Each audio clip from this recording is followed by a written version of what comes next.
Mapagpalang araw po sa ating lahat. Ako po si Emmanuel O. Alejandre. Ito po ang aking daily devotion para sa ngayong July 7, 2024. And dahil Sunday ngayon, this will be our last day for our theme of the week na teaching us to number our days. No? And ang pag-uusapan po natin this day is the terrifying truth na inilalahad ng Romans chapter 14 verse 12 na nagsasabing, "So then, each of us will give an account of ourselves to God." Sa Tagalog, kaya bawat isa sa atin ay magbibigay sulit sa Diyos.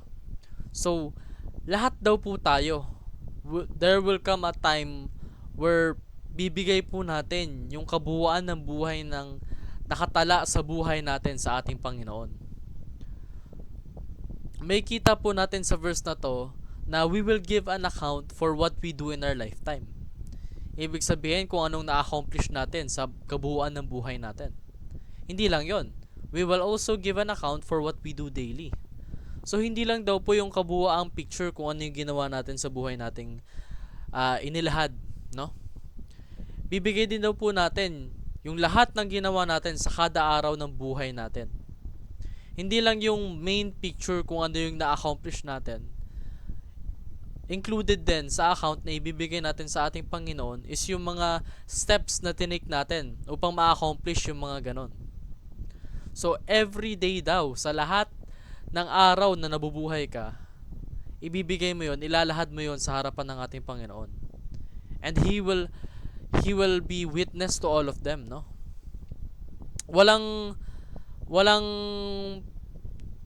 araw na makakalaya. Lahat ng araw na dumaan sa buhay mo, lahat ng araw na napagdaanan mo, ibibigay mo sa ating Panginoon. And He is well aware sa lahat ng araw na iyon. And lastly, we will also give an account for every word we have spoken. So, hindi lang po actions yung ina-account natin.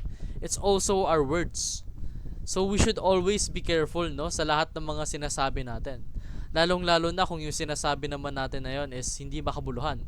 Or worse, yung sasabihin natin is nakakasama and hindi po nagbibigay ng glory sa ating Panginoon. For example, kapag kumukutya tayo ng ating kapwa, do you think na it's action that represents the glory of God? No. It is something that shames it.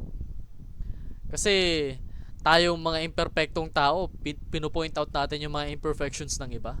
It's very hypocritical. Napaka-hipokritong gawain nun. So, let us avoid that, no? And, lagi po nating tatandaan na lahat ng ginagawa at sinasabi natin sa mundong ibabaw is hindi makakalagpas sa ating Panginoon. He is all-knowing. Lahat po yan alam niya. And lahat yan dapat ilalahad natin sa Kanya in due time. So, ipapakita natin sa ating Panginoon, sa Kanya mismo, sa harap niya.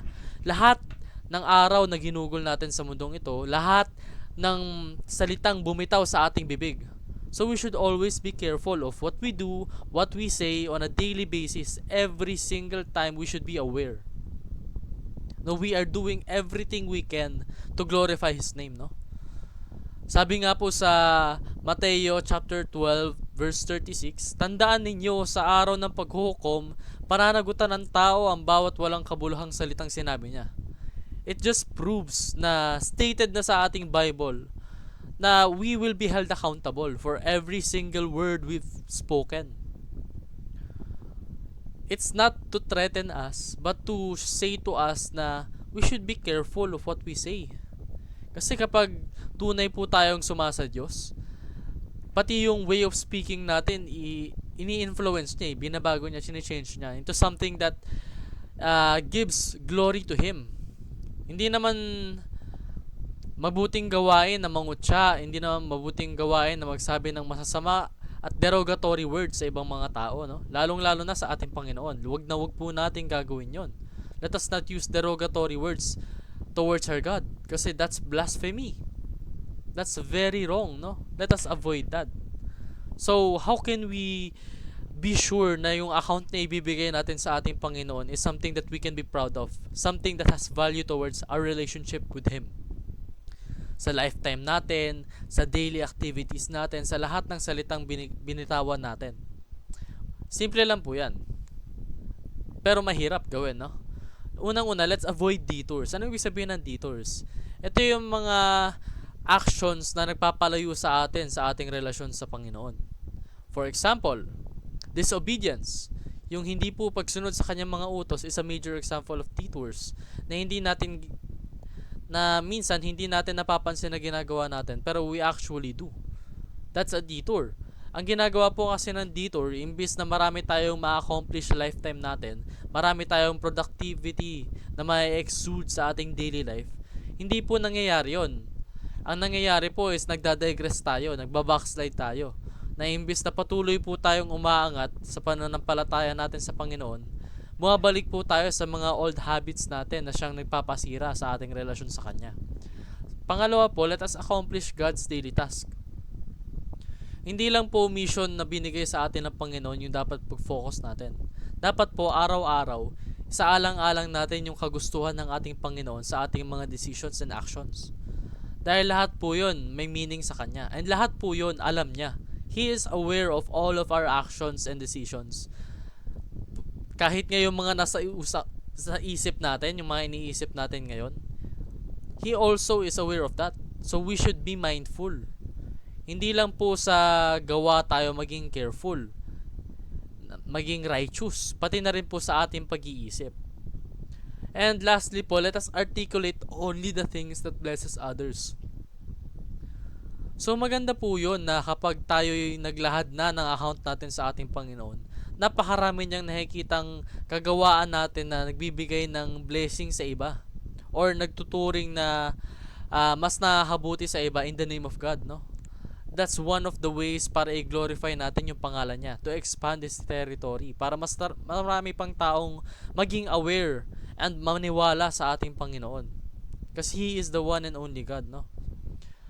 So, let us all do everything that we can so that kapag binigay natin yung account natin sa ating Panginoon, yung lifetime natin, yung daily activities natin, lahat ng salita or words na we have spoken, let's make sure na yun ay something that we are proud of to show to God. Something that gives value to our lives. Eternal value, no?